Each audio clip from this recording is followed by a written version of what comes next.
In 1954, Scotland played at their very first World Cup in Switzerland. They showed up, lost both their games, and then quickly jumped back on the plane to Glasgow. It would be their first of 8 appearances, or enter the correct figure here depending on what year you're watching this, to football's biggest stage. But it shouldn't have been, because 4 years earlier, Scotland qualified for the 1950 World Cup in Brazil, and didn't turn up. Literally, rather than metaphorically. How did this happen? Well, first of all, context. In the late 1940s, the Scottish Football Association, like the rest of the British associations, was at a crossroads. After sitting out the first 3 World Cups due to a self-imposed exile from FIFA, which I've explained in this video here, Scotland, along with the rest of the home nations, finally rejoined the global game in 1946. Setting the stage for British nations to attend the World Cup for the first time in 1950. However, despite officially joining the worldwide footballing community, the Brits didn't want to mingle with the Europeans in order to qualify for it. Instead, FIFA let the 1949-1950 British Home Championship double as a qualifying group. In other words, the annual mini-league between England, Scotland, Wales and Northern Ireland would determine who got to go to the World Cup. FIFA, rather generously, offered 2 of the 16 World Cup spots to the top 2 finishers of the home championship. However, the Scottish Football Association was not about to make life simple for themselves. Fresh off a famous victory over England at Wembley to claim the 1948-1949 British Home Championship, the head honchos at the Scottish Football Association were brimming with confidence. In their minds, the runners-up of the British tournament didn't deserve to go to the World Cup in Brazil. No, that would be far too easy, I guess. Thus, the SFA secretary, George Graham, no, not that one, representing the Scottish FA, made a proudly principled declaration.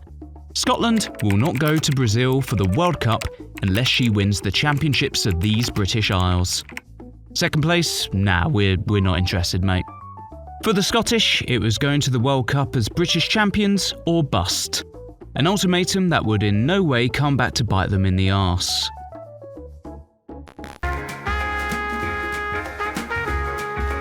Even with the stakes artificially raised by their own officials, Scotland didn't appear to let the added pressure get to them. If anything, it galvanised them.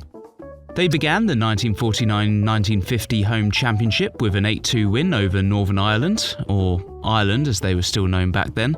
That's a story for another day. Then Scotland saw off Wales 2-0 at Hampden Park. England matched them stride for stride. A 4-1 win over Wales in Cardiff and a 9-2 drubbing of Ireland in Manchester meant England and Scotland were level on points going into the final game of the British Home Championship. Scotland versus England at Hampden Park. Though England were, by today's standards at least, ahead on goal difference, if the top 2 teams were level on points, it meant the championship was shared between them. Goal difference hadn't been invented yet as far as the home championships were concerned, which might be part of the reason why FIFA decided to award 2 qualifying positions in the first place, in anticipation of not having an outright winner. Then again, the 1903 British Home Championship had 3 winners, so God knows what would have happened then. Me mumbling on aside, what this crucially meant was that Scotland only needed to draw against England to pass their own self-inflicted qualification criteria. The big day came.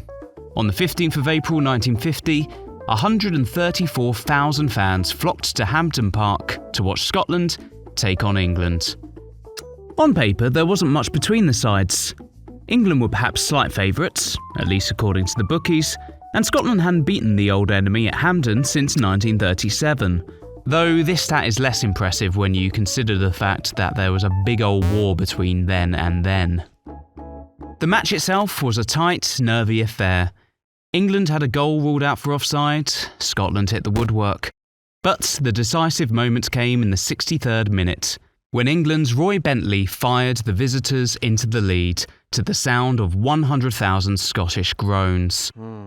There would be no equaliser from the hosts. The match ended Scotland 0, England 1. England were crowned British champions for the 29th time, and Scotland, by the twisted arithmetic of the SFA's own ultimatum, had just failed to qualify for the World Cup despite technically qualifying for the World Cup.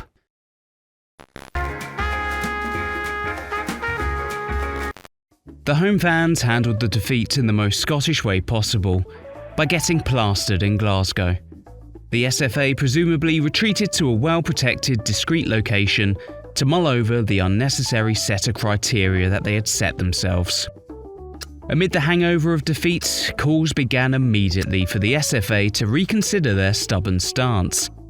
The Scotsman read, "Scots may yet take part in World Cup." Further appeals even came from across the border. England's captain, Billy Wright, said that Scotland should join them in Brazil, while the Secretary of the FA, Stanley Rouse, put further pressure on the Scottish FA to reconsider their decision.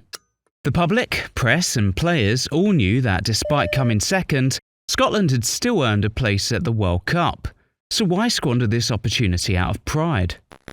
With the pressure mounting, an opposing voice came from within the Scottish FA itself, from its own president no less.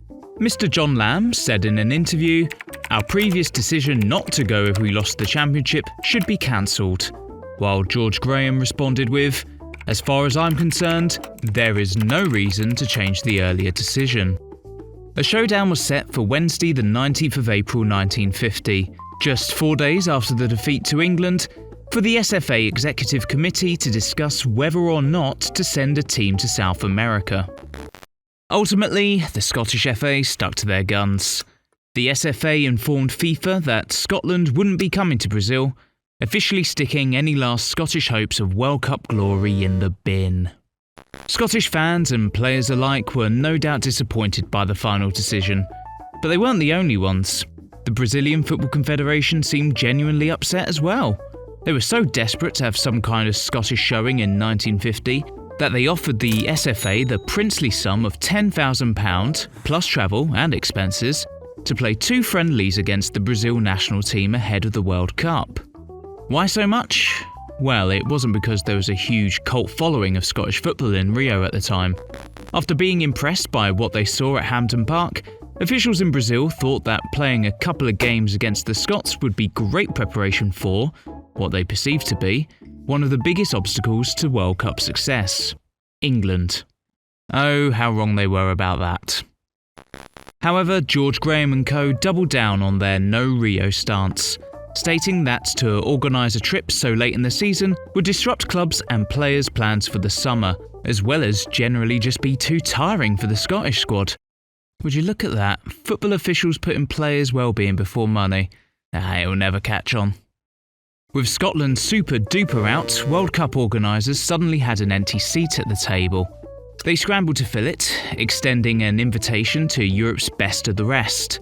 First they offered Scotland's vacated spot to France, who had narrowly missed out on qualification to Yugoslavia.